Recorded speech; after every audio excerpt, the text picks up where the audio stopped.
하얀 눈이 내려 아무도 밟지 않은 길을 보면은 제일 먼저 어떤 생각이 드십니까? 내가 먼저 밟아야지, 내가 한번 이 길을 가봐야지, 이런 생각들을 하실 거예요. 저도 그렇고 아마 동일한 생각일 것 같은데, 마찬가지로 아무도 가보지 않은 2019년, 날수로는 365일, 시간으로 환산하면 8970시간. 이제 여러분과 저는 그 날과 그 시간을 향해서 가게 됩니다. 앞으로 어떤 일, 어떤 사건, 어떤 변화가 있을지 누구도 예상할 수 없는 2019년이지만, 그러나 분명한 것은 아무도 모르는 그것을 우리는 믿음을 가지고, 꿈을 가지고, 비전을 가지고, 날과 시간의 주인이신 여호와 하나님을 믿는 믿음을 가지고 미지를 향해서 달려가게 됩니다. 백지장도 낫들면 낫다, 맞들면 낫다라는 말이 있듯이, 하나보다는 둘이, 둘보다는 셋이, 개인적으로는 힘들지만 여러분과 제가 하나가 되어서 이 한 해 주님의 뜻을 이루기 위하여 우리가 힘차게 시작을 해보게 됩니다. 오늘이 다른 때도 늘 그래야 되지만 특별히 오늘 말씀 한번 잘 귀담아 한번 들어보세요. 이 한 해 살아가는데 꼭 필요한 말씀이 되리라 생각을 하는데, 정신 차리시고 한번 귀담아 잘 들어보시길 바랍니다. 하나님이 우리에게 주시는 2019년 첫 메시지는 우리 교회의 표어처럼 크고 비밀이라는 것을 보는 해라는 제목을 가지고 말씀을 전하려고 준비를 했고 지금 나누길 원하는데, 개인적이든 가정적이든 교회적이든 사회적이든 국가적이든 어떤 사건, 어떤 일이 생길지 아무도 모르지만 저는 믿습니다. 분명한 것은 하나님은 큰 일을 이루실 것이고, 하나님의 비밀한 것을 드러내셔서 여러분과 저에게 허락하신 2019년이 지난 그 어떤 해보다 보람있고 가치 있는 믿음의 열매를 맺는 그런 해가 될 것이다 라는 믿음을 가지고 조금도 의심 없이 힘차게 출발을 해보려고 합니다. 크고 비밀한 것, 저도 여러분도 그것이 무엇인지 몰라요. 좋은 일일지 나쁜 일일지 모르기 때문에 여러분과 제게 필요한 것이 있지 않습니까? 믿음이라는 겁니다. 알면은 우리가 그것에 대한 실망이 될 수도 있고, 에이 뭐 그건데 뭐라고 할 수도 있겠지만, 모르기 때문에, 모르는 곳을 향해 가기 때문에 여러분과 제게 필요한 것은 하나님을 믿는 믿음이라는 거죠. 모르기 때문에 꿈이라는 것을 가지고, 모르기 때문에 기대와 소망을 가지고 출발을 해보자라는 거죠. 자, 여러분, 크고 비밀한 것을 보는 해, 제목이 멋지지 않습니까? 저 혼자 착각인지 모르겠지만 너무 멋진 제목 같아요.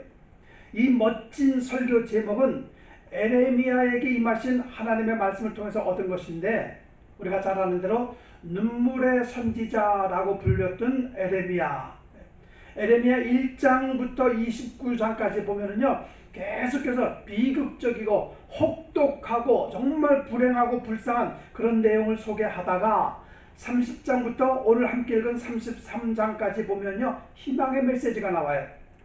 무슨 얘기인가 하면요, 한 나라의 존폐 위기의 절망이 가득한 상황 속에서 에레미야 선지자를 통해서 희망의 메시지를 전하게 되는데, 그 말씀이 오늘 우리가 읽었던 1절 말씀 이렇게 말하죠. 에레미야가 아직 시위대 뜰에 갇혀 있을 때에 여호와의 말씀이 그에게 두 번째로 임하니라 라고 말씀하는데, 에레미야가 지금 어디에 있습니까?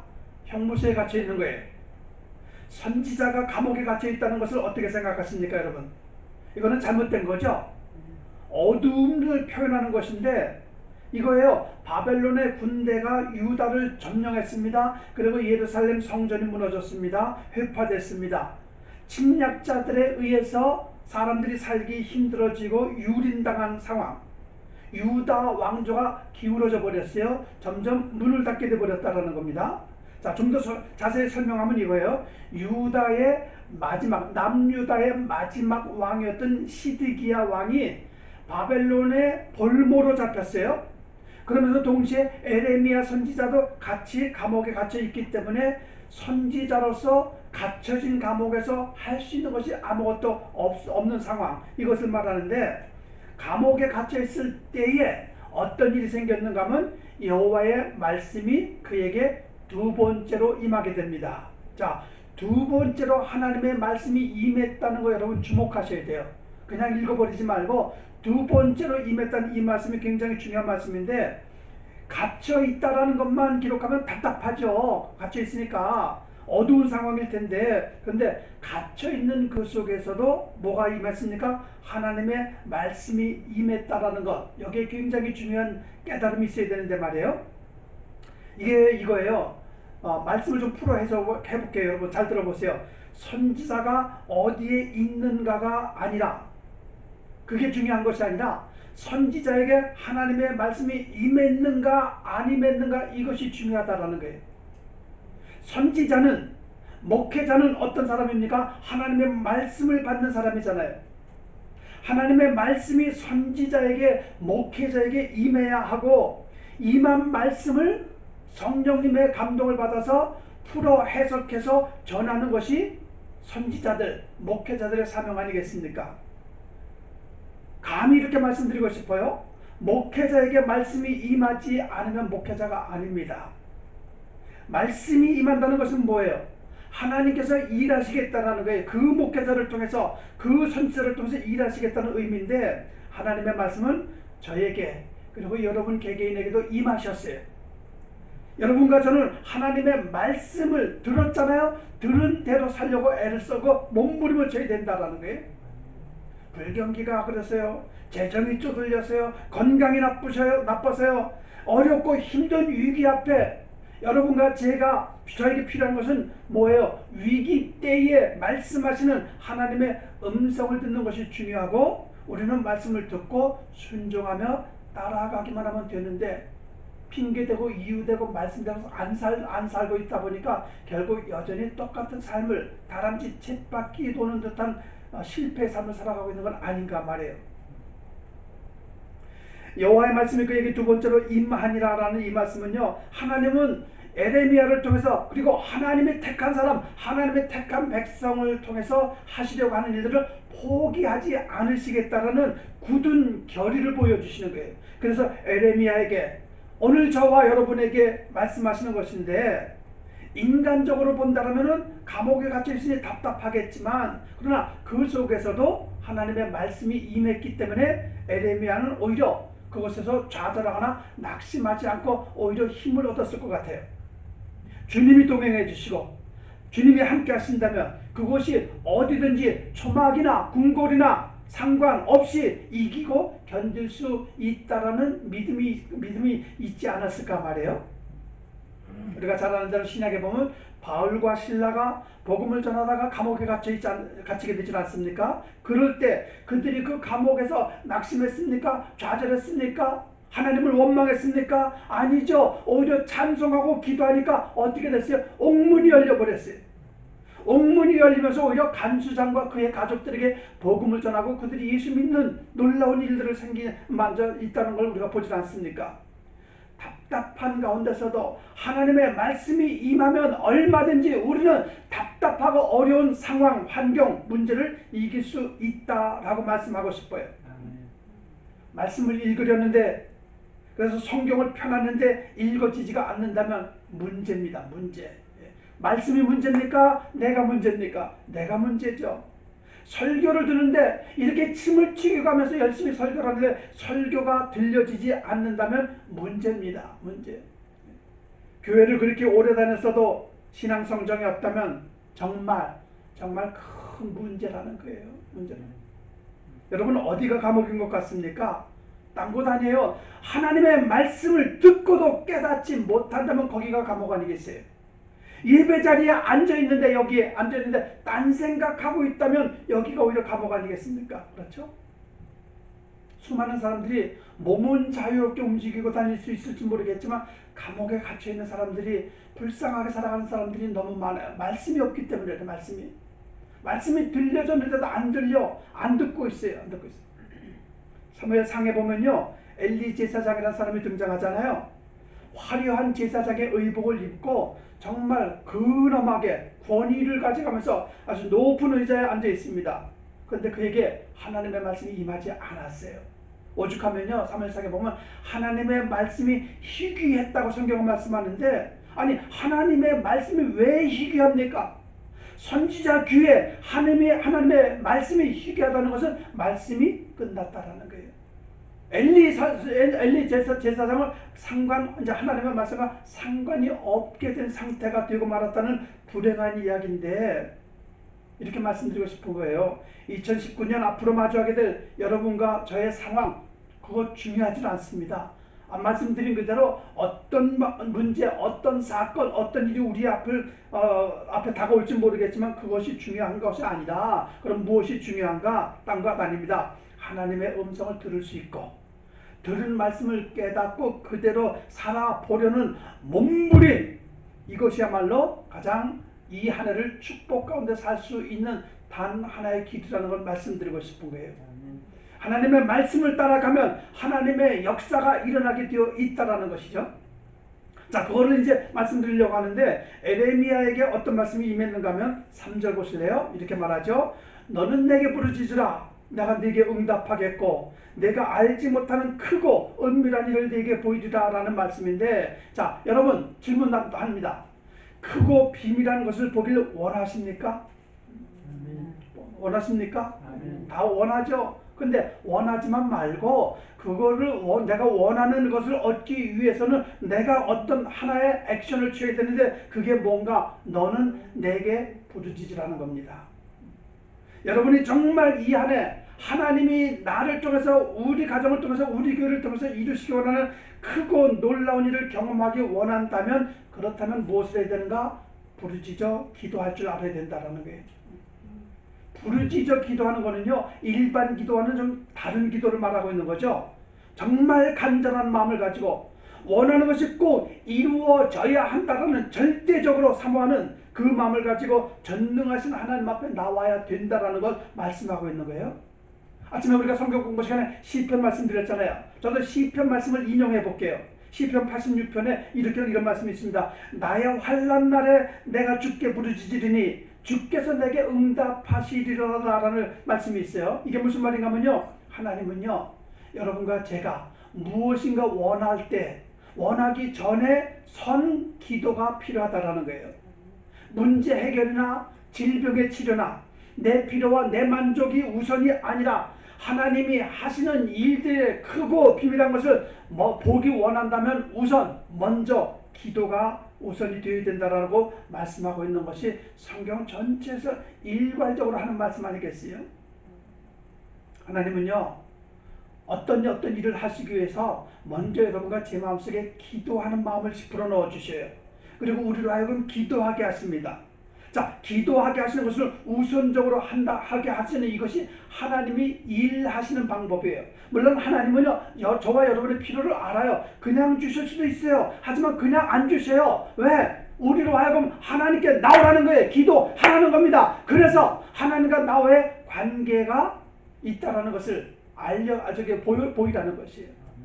우리가 잘 아는 대로 어느 시대마다 하나님은 기도하는 자를 통해서 일을 하셨잖아요.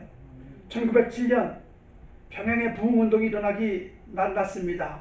그때 이미 1903년 4년 전이죠. 4년 전부터 원산에서 기도회가 시작이 되었기 때문에 1907년에 평양 부흥회가 있게 되었고 20세기 말 아주사 거리에서 대부흥운동이 일어났을 때도 마찬가지로 다락방에 소수의 사람들이 모여서 기도를 함으로 말미암아 엄청난 부흥회가 있었던 것을 보게 되고, 우리 한국교회 부흥은 어떻게 됐습니까? 남편 출근시키고 자녀들 학교 보내고 소수의 여인들이 모여서 간절하게 부르짖어 기도했던 힘이 있었기에 우상을 섬기며 살았던 우리나라, 그리고 전쟁으로 인해 폐허가 되고 가난한 나라, 굶주림이 많은 나라, 고아와 과부들이 늘어나는 이 나라를 위해서 간절하게 기도했던 우리 어머님들의 기도의 힘에 의해서 한국은 지금 세계에서도 알아주는 부흥된 성장국가가 되었듯이, 하나님이 이루시는 크고 놀라운 모든 일들 그 뒤에는요, 기도하는 자, 부르짖고 외치는 자의 소리가 있었기에 되었다라는 것 해보자라는 겁니다. 우리에게 가장 무섭고 절망적인 상태가 언젠가? 저 이렇게 말하고 싶어요. 첫째는 하나님의 말씀이 임하지 않을 때다. 둘째는 기도가 중단되었을 때이다. 이 두 가지 상황에는요, 위험할 수밖에 없어요. 불행할 수밖에 없다라는 거죠. 유다가 바벨론이라는 나라의 포로가 됐다. 그리고 예루살렘 성전이 파괴가 됐다. 이거 그냥 일어난 일이 아니에요. 백성들이 범죄했기 때문에 그런 거 아닙니까? 하나님을 떠나 우상 숭배했기 때문에 그런 것 아닙니까? 하지 말라는 이방인들과 결혼했기 때문에 그런 것 아닙니까? 그러면서 자기 마음대로 살았기 때문에 아닙니까? 뭐 이런저런 그런 것들도 다 이유가 되겠지만 결정적으로 그들이 포로가 되고 그 성전이 파괴된 이유는 하나예요. 하나님의 말씀을 듣지 않았기 때문이고, 그리고 자기들이 당한 그 어려움 속에서 하나님 앞에 나와 부르짖어 기도하지 않았기 때문이랍니다. 나라가 위태롭고 풍전등화 위기가 왔지만 그들은 여전히 하나님을 의지하지 않고 기도하지 않습니다. 심지어 선지자들, 목회자들조차도 기도하지 않고 모든 것을 포기한 상태. 그래서 안타까움을 가지고 하나님께서 에레미야에게 하신 말씀이 뭐예요? 너는 내게 부르짖으라는 거예요. 너는 내게 부르짖으라. 하나님께 부르짖어 기도하면, 그러면 어떻게 하시겠다고요? 크고 비밀한 것을 보이시겠다는 약속인데, 일반적인 보통 사람들의 생각은 어떤가 하면요, 내 문제, 어려운 내 현실이 먼저 바뀌어지길 원합니다. 빨리 내 발등에 떨어지는 불부터 끄길 원하는데, 그러다 보니까 기도는 뒷전이 되어버렸잖아요. 어떻게 생각하십니까? 뭔가 순서가 바뀌었다고 생각 안 들었어요? 이것이 어떤 것이 우선순위인지 모르고 살아가는 그런 모습들이 우리들의 모습이라는 것이죠. 우리가 잘 아는 대로 예수님께서 구하라 그리하면 너에게 주실 것이요, 찾으라 그리하면 찾아낼 것이요, 문을 두드리라 그리하면 너에게 열릴 것이니, 구하는 이마다 받을 것이요, 찾는 이는 찾아낼 것이요, 두드리는 이에게 열릴 것이라는 말씀하신 이유가 바로 여기에 있다라는 거죠. 예. 우선순위를 찾으라는 거예요. 여러 차례 말씀드린 거예요. 바로 그거예요. 우선순위. 예? 단순히 구하라 말씀하지 않으셨고, 한 단계 높게 찾으라, 그보다 더 한 단계 높게 두드리라고 말씀하고 계세요. 없다고, 안 된다고, 힘들다고 주저앉아 눈에 보이는 것 때문에 그냥 우왕좌왕 허둥지둥 그렇게 살아가지 말고, 구하는 자, 찾는 자, 두드리는 기도자가 되어 살아가라는 것을 말씀하고 있어요. 왜? 그래야 찾을 수 있고, 그래야 열릴 수 있고, 그래야 얻을 수 있기 때문이라는 거죠. 하나님께서는요, 에레미야에게 감옥에서 나오게 해줄 테니까 조금만 기다려라 말씀하지 않으시고, 오히려 그 속에서라도 부르짖어 기도하는 기도의 자리로 나올 것을 명령하셨어요.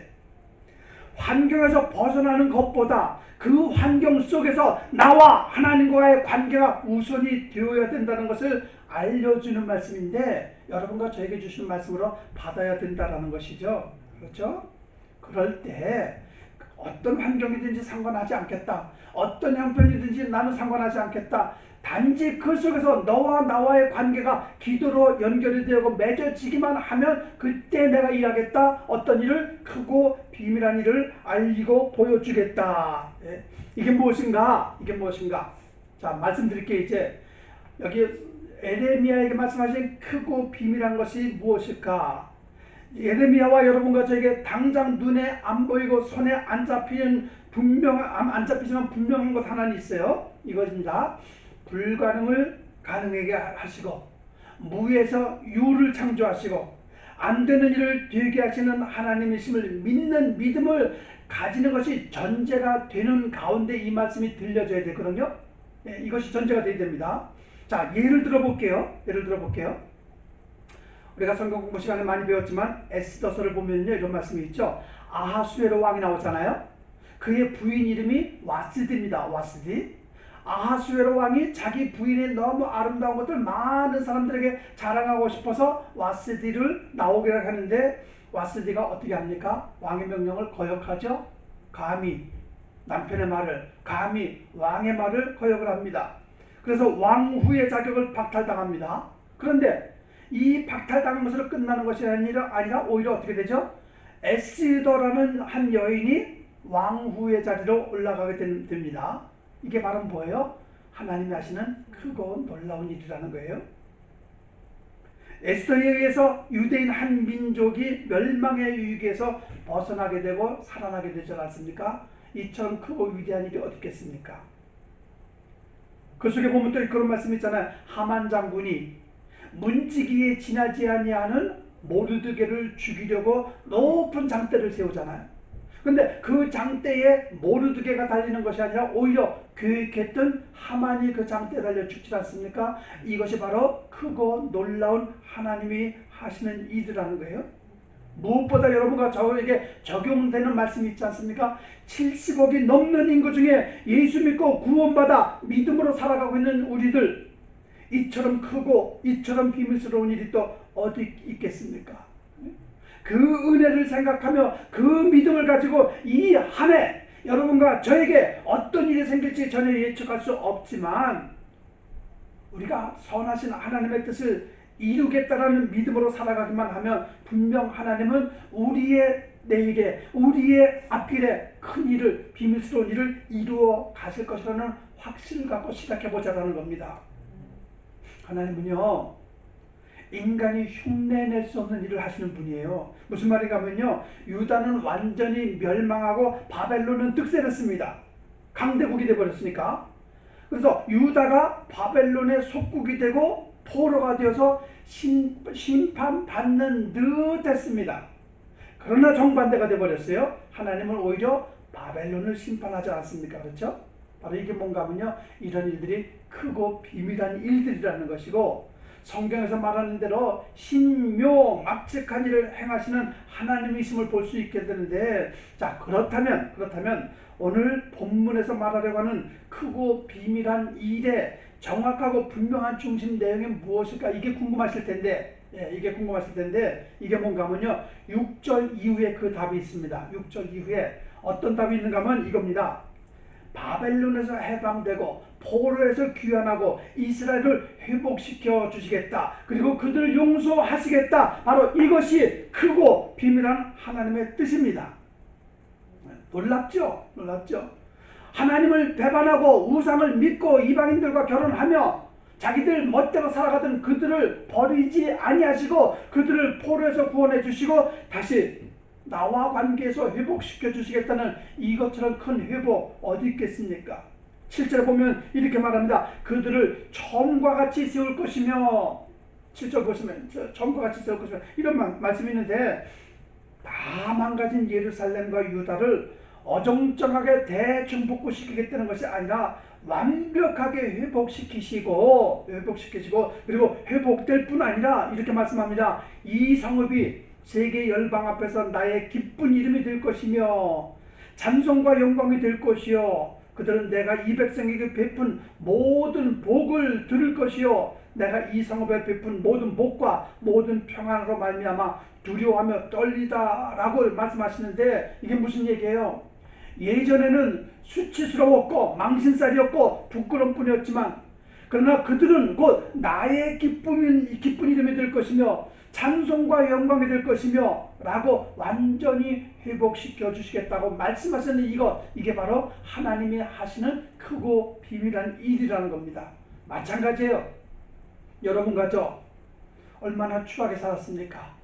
수치스럽고 망신거리 투성이로 살아온 과거, 부끄럽고 더럽고 취해서 감히 얼굴도 들 수 없는 망가진 인생을 살아왔던 우리의 지난 날, 그러나 내가 주님을 인정하고 예수 그리스도를 개인의 구세주로 영접하여 하나님의 자녀가 되는 축복을 받아 찬송 부르게 하시고 예배 드릴 수 있게 하시고 이 자리에서 영광스럽게 주님의 이름을 높일 수 있게 되었으니 이것이야말로 크고 비밀한 하나님의 뜻 아니겠는가 말이에요.